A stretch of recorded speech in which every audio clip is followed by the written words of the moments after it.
Hey guys, இன்றைக்கி நெத்திலி மீன் குழம்புக்கு எண்ணெய் சூடானதும் கடுகு வெந்தயம் சேர்த்து பொரிய விட்டு கூடவே சின்ன வெங்காயம் கருவேப்பிலை 5 பச்சை மிளகாயை இந்த மாதிரி நீளமாக கட் பண்ணி சேர்த்து வதக்கி கூடவே 4 தக்காளி தேவையான அளவு உப்பு சேர்த்து இதை கலந்து விட்டு வதக்கிக்கோங்க.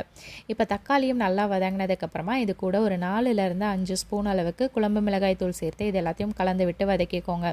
இப்போ இந்த மசாலா எல்லாம் நல்லா வதங்கி எண்ணெய் பிரிஞ்சதுக்கப்புறமா கொஞ்சமாக புளியில் தண்ணி சேர்த்து கரைச்சி அந்த புளி கரைசலோடவே குழம்புக்கு தேவையான அளவு தண்ணியும் கலந்து எடுத்து வச்சிருந்தேன்.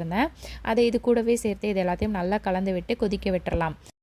இப்போ குழம்பு நல்லா கொதிச்சு இந்த அளவுக்கு நல்லா எண்ணெய் பிரிஞ்சு வந்ததுக்கப்புறமா இதில் க்ளீன் பண்ண நெத்திலி மீன் சேர்த்துடலாம். நெத்திலி மீன் சேர்த்துட்டு இந்த மாதிரி பொறுமையாக கலந்து விடுங்க. ஏன்னா வேகமாக கலந்தோம்னா மீன் சின்னதாக இருக்கிறதுனால உடஞ்சிரும். ஸோ பொறுமையாக கலந்து விட்டு ஒரு 2-3 நிமிஷம் கொதிக்க விட்டாலே போதும்.